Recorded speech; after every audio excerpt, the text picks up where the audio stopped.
నీ పాదాలకు మూవల్ల నా అడుగులు సాగాలమ్మా, నీ పెదవుల చిరునవ్వుల్లా నా ఊపిరి వెలగాలమ్మా.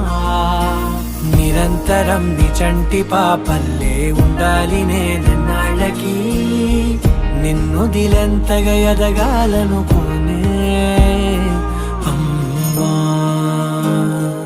అణువణువణు నీ కొలువే అమ్మా, ఎదసడిలో శృతిలయలు నువ్వే అమ్మా. నే కొలిచే శారదవే, నన్ను నిత్యం నడిపే సారథివే.